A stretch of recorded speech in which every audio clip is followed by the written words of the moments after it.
बिस्मिल्लाहिर्रहमानिर्रहीम, अस्सलामुअलैकुम। आप देख रहे हैं ताज 92 न्यूज़ और मैं हूं नाइला भट्टी। शामिल करते हैं आज की हेडलाइंस।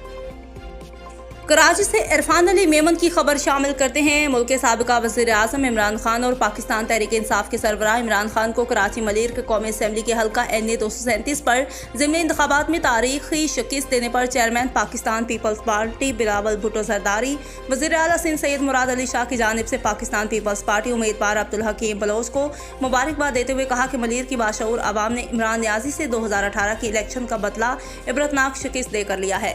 साबिका वज़ीर आज़म इमरान खान को 10,000 से ज़ायद वोट से लेकर शिकस्त देने पर पीपल्स पार्टी उम्मीदवार अब्दुल हकीम बलोच को मुबारकबाद देने का सिलसिला जारी है।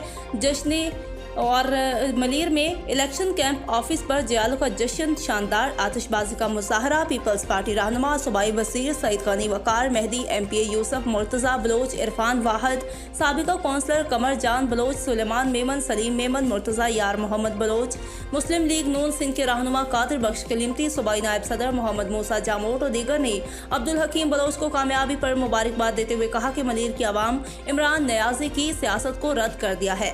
सूबाई वज़ीर सईद गनी ने मलीर में मीडिया से गुफ्तगू करते हुए कहा कि मलीर के लोगों ने इमरान खान से 2018 के इलेक्शन का बदला अपनी जीती हुई सीट वापस लेकर लिया है। जल्द मलीर की तरह पूरे मुल्क की आवाम इमरान खान को रद्द कर देगी। इमरान खान ने जितना मुल्क को नुकसान दिया है, इतना नुकसान किसी बैरूनी दुश्मन ने भी नहीं दिया। इमरान खान मुल्क में अनारकी चाहता है। इमरान खान सिंध पर हुक्मरानी करने के ख्वाब देखना छोड़ दे, क्योंकि यहाँ की आवाम ने उसको हर दफा रद्द किया है। आइंदा इसकी सियासत को मुकम्मल तौर पर दफन करेंगे।